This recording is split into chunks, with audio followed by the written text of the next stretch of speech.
बच्चों एक वीडियो मैंने जनरल स्टडी की बनाई थी जिसमें हिस्ट्री का एक क्वेश्चन था, which ruler was called the slave of slaves, यानी किस शासक को गुलामों का गुलाम कहा जाता था। तो इसका आंसर था इल्तुतमिश। ठीक है ना।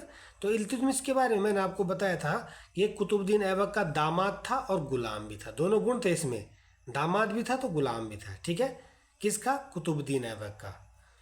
तो इल्तुतमिश के बारे में मैं आपको एक दो चीज़ और बताना चाहता हूँ। ठीक है, तो इल्तुतमिश ने क्या किया था, इल्तुतमिश ने एक चांदी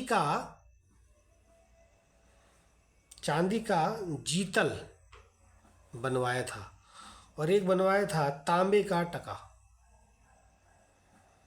कई बार क्वेश्चन आता है कि चांदी का जीतल और तांबे का टका किसने बनवाए थे, तो इल्तुतमिश ने बनवाए थे, जो जिसको गुलामों का गुलाम कहा जाता था, यानी जो कुतुबुद्दीन ऐबक का दामाद भी था और गुलाम भी था। इसने चांदी का जीतल बनवाया और तांबे का टका बनवाया। अब ये जीतल और टका क्या थे? ये करेंसीज थी। क्या थी? करेंसी उस टाइम की ना, तो करेंसी थी, यानी ये मुद्राएं बनवाई थी उसने। सॉरी, कौन सी मुद्राएं? जीतल और टका किसने बनवाए? चांदी का जीतल और तांबे का टका। जीतल चांदी का था तो टका तांबे का था, ये इल्तुतमिश ने बनवाया था। और इसने एक काम और किया था, सिपाही जो होते थे उस टाइम, सिपाहियों को इक्ता इक्ता दिया था इसने। अब इक्ता क्या होता है? इक्ता होती है जमीन का टुकड़ा।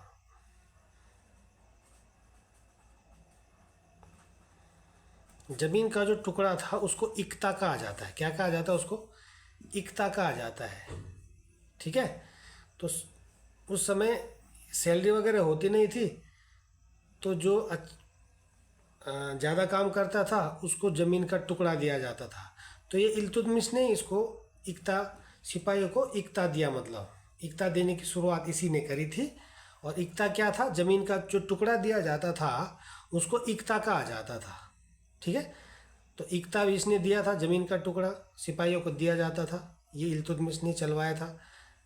चांदी का जीतल और तांबे का टका जो करेंसीज थी, मुद्राएं थी, इनको भी इल्तुतमिश ने चलवाया था। ठीक है ना। तो और ये गुलामों का गुलाम था, कुतुबुद्दीन ऐबक का गुलाम था और बाद में दामाद भी बन गया। तो इस वीडियो में इतना बताना था मैंने आपको। ठीक है, चलिए, थैंक यू।